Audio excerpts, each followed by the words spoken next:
Hey guys, what's going on? Off the Line Motorsports here. Making a quick video.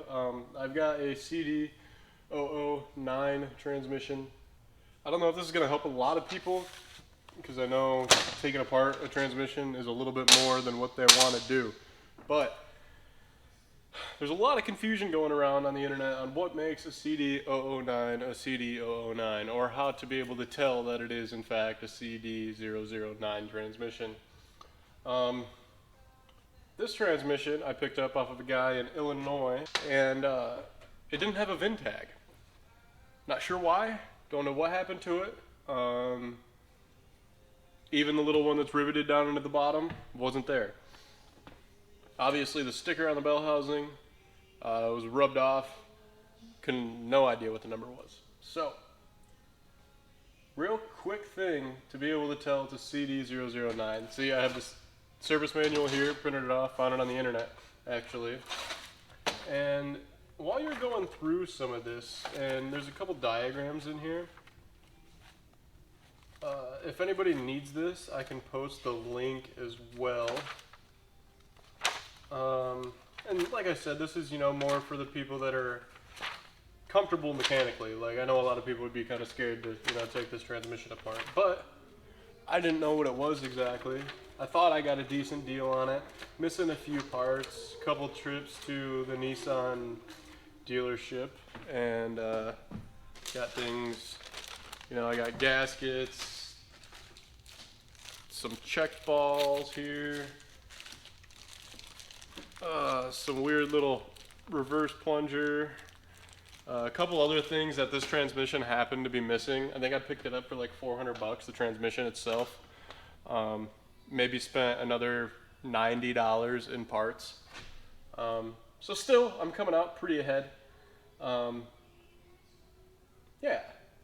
So, but let's get back to it. So, the one fail-safe way to know it's a CD009, what you're gonna have to do, okay, is you're gonna have to take. So this is the tail. This is the tail housing. This is where your shifter linkage is gonna be. Your shifter is going to go into here. There's going to be, here, I'll grab this. So this piece, tail assembly, is going to go on, something like that. No, not like that. Like that. And you're going to have to open the service port, take out, there's a detent here. Looks like, I don't know if you can see it through the bag, this detent. So, I'm wondering if there's another way to do this. You might be able to get a look too if you have a, like a bore scope, just by taking off this service cover. I didn't at the time, but I bet you probably could if you just take off this cover. You'd probably sneak a bore scope down there. But anyways, so what you're going to be looking for, I can show you right here in the manual where it says it.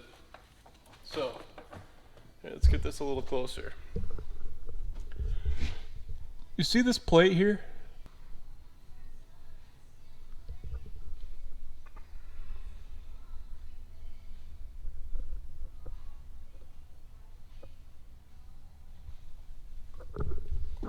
Now, if you go and look at this manual right here, there's two of them, right?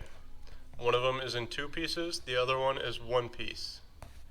Okay? If you follow this down, model code CD008. So basically anything, I don't know about anything, I don't know about the older transmissions, but for sure, somebody I would appreciate if you could comment on this and tell me whether I'm right or wrong. The CD008 has a two-piece, I don't know what you call that. I can figure it out a second. 22 and 23. The bearing retainer, the main shaft bearing retainer, okay? It's got a two-piece, CD008 right there. CD009, as you can see right where my finger's at, right there, has a one-piece.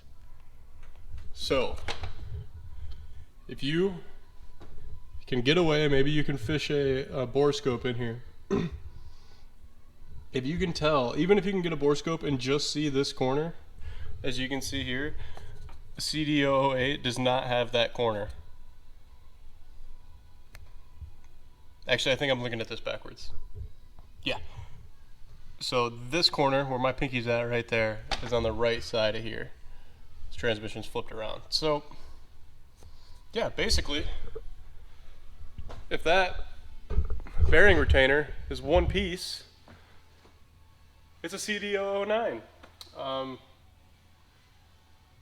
Definitely a for sure way to tell. I know you can go and have like Z1 and a couple people check it for a few dollars, check the VIN. But like I said, in my case, there was no VIN on it. There was no way to check it until you crack the case. I'm thinking if you just pull that service cover off of the tail housing, all right, everything's in here. Your shift linkage is going to be back here. If you pull this over, there's going to be a rod here, a striking rod. You should, if you can find a borescope, borrow a borescope, rent one. If you get right up into here and can just look down past here, I mean, you should be able to tell without much of anything, replacing maybe one gasket.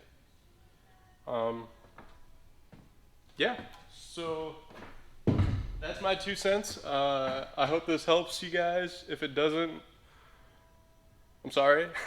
If it does help you guys, please give me a thumbs up. I'd love it if you subscribe to the channel. Got plenty more videos going on, so you can see what this transmission is going into and follow my progress.